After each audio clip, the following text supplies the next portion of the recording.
Good morning বন্ধুরা, কেমন আছো তোমরা সবাই? আশা করি ভালো আছো। তোমাদের আশীর্বাদে আমরাও ভালো আছি। তো আজকে হলো বৃহস্পতিবার আর এখন ঘড়িতে বাজে ঠিক সকাল 9টা। তো 9টা থেকে তোমাদেরকে সাথে নিয়ে এখন থেকে ভিডিওটা স্টার্ট করলাম। তো সকালবেলা ঘুম থেকে উঠেই এখনো পর্যন্ত কোনো কাজই হয়নি, তো ভাবলাম আগে চাটা করে নিই।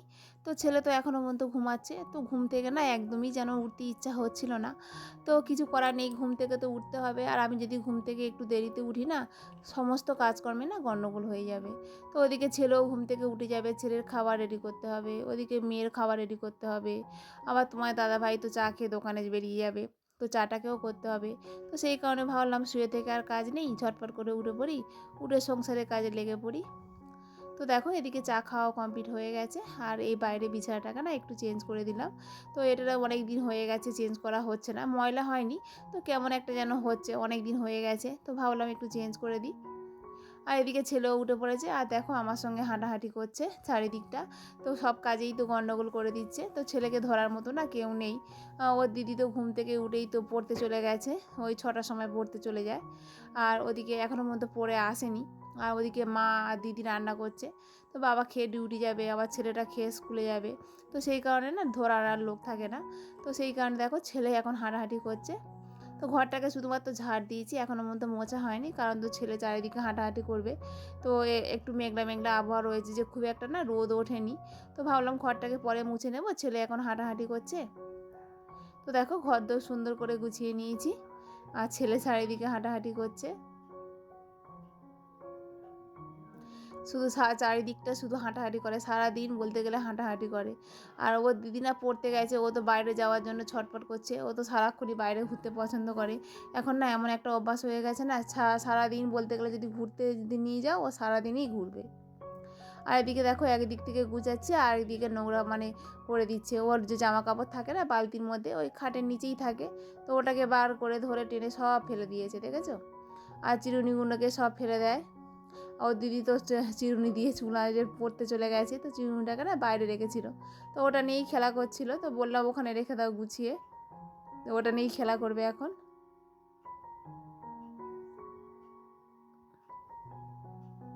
তো বন্ধুরা, আমাদের ভিডিও তোমাদের কেমন লাগছে তোমরা অবশ্যই একটা কমেন্ট করে জানিও। আর ভিডিওটি যদি ভালো লেগে থাকে তাহলে একটা লাইক করে দিও। আর চ্যানেলে যদি নতুন বন্ধু হয়ে থাকো তাহলে চ্যানেলটিকে সাবস্ক্রাইব করে ছোট্ট পরিবারের পাশে থেকো। আর যারা যারা চ্যানেলটিকে সাবস্ক্রাইব করে দিয়েছো তাদেরকে তো অসংখ্য ধন্যবাদ। তো এদিকে দেখো রান্না বান্না শুরু করে দিয়েছি, স্নান টান করে চলে অনেকটাই পরে বলতে গেলে রান্না করছি, জানো তো। তো আজকে তো বৃহস্পতিবার, ভাবলাম যে তাড়াতাড়ি স্নান টান করে ঠাকুরকে পুজো দিয়ে দেবো। তো তারপর না দেওয়াটা আর হলো না, কারণ না ওই দোকানে না কাস্টমার এসে গেছে, সবেমাত্র জলটা গরম করে না স্নান করতে যাব, ভাবলাম যে স্নানটা এবার করে নেব। আর যেই না জলটা গরম করে কলতলার মধ্যে নিয়ে গেছি না, দোকানে ডাক পড়েছে, তো ওখানেই ছুটতে হয়েছে। তো তারপরে প্রায় রান্না করতে করতে অনেকটাই দেরি হয়ে গেছে, স্নানও করে নিয়েছি। প্রায় 12:30টার সময় ঠাকুরে জল দিলাম, অনেকটাই দেরিতে জল দেওয়া হয়েছে। তো তারপর না মনটা যেন কেমন হচ্ছে, এখনও পর্যন্ত রান্না হয়নি, ঠাকুরে জল দেওয়া হয়নি। তো মনের মধ্যে একটা কেমন যেন একটা হচ্ছে, কিন্তু কিছু তো করার নেই, কাস্টমার তো সামলাতেই হবে। তো দেখো এখন রান্না বান্নাও শুরু করে দিয়েছি। আর একটু না ভাজা করে নিলাম, ওই ওলকপি আর সিম ভেজেছিলাম। ওটা না সিম না 1 কিলো সিম না কদিন আগে কিনেছিলাম। তো সিমগুলো না দেখি খারাপ হয়ে যাচ্ছে, কী জানি বুঝতে পারছি না। শীতকালে তো সবজি তো ভালো থাকার কথা, সিমগুলো দেখি খারাপ হয়ে যাচ্ছে। তো ভাবলাম কি করব, একটু ওলকপিও ছিল আধখানা মতো, ভাবলাম সিম আর ওলকপিটাকে একটু ছোটো ছোটো করে কেটে নিই, কেটে রান্না বান্না করে নিই। আর এদিকে একটু সয়াবিনের তরকারিও করেছিলাম, আর উচ্ছে আলু কড়াই দিয়ে একটা তরকারি করেছিলাম। আর সয়াবিনের তরকারিটা না ভাবলাম যে একটু ঝোল ঝোল মতো রাখবো, তো সে দেখি শুকনো হয়ে গেছে, প্রায় সমস্ত তরকারি শুকনো হয়ে গেছে।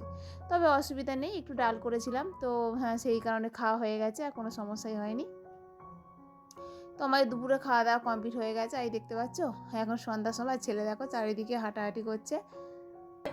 চলো এসো বাবু, দেখো এইখানটা গেছে, মানে যেটা পায় সেটা ধরে টানাটানি করে। তো তেমন না খুব একটা জিনিস নিচে নেই যে ও ধরার মতো, তো সব কিছু তো ওপরে তোলা রয়েছে। আর এই যে মাদুরটা রয়েছে দেখতে পাচ্ছ, মাদুরটা ধরেই টানাটানি করছে, ওটাকে বিছিয়ে মানে ও বসে থাকবে ওখানে, একটু বসবে, ওখানে বসবে, আবার একটু শুয়ে পড়বে, এরমই করতে থাকে।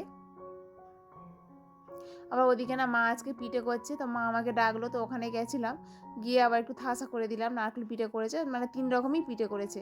তো মা না দুপুরবেলা ওই মানে সরু চাকলি আর তেলে পিঠে দুপুরবেলা বসে বসে উনানের মধ্যে করে নিয়েছিল, আর সন্ধ্যাবেলা নারকেল পিঠে করেছে। আমাকে বললো একটু যেতে, তা আমি ওই ঘরে গেলাম, তোমাদের সঙ্গে শেয়ার করা হয়নি।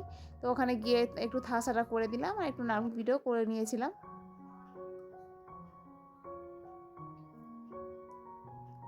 তো আজকে তো দাদা আসছে বাড়িতে, তো সেই কারণে না তো সব রকমই পিঠে করেছে মা।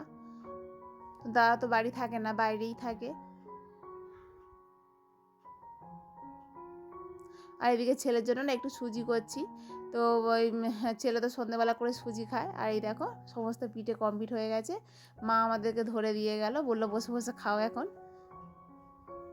তো বন্ধুরা, পিঠেটা খেতে খেতে ভিডিওটা এখানেই শেষ করলাম। কালকে আবারও দেখা হবে নতুন একটা ভিডিওর সাথে। তো এখনকার মতো সবাইকে বলছি টাটা, গুড নাইট, সবাইকে ভালো থেকো, সুস্থ থেকো।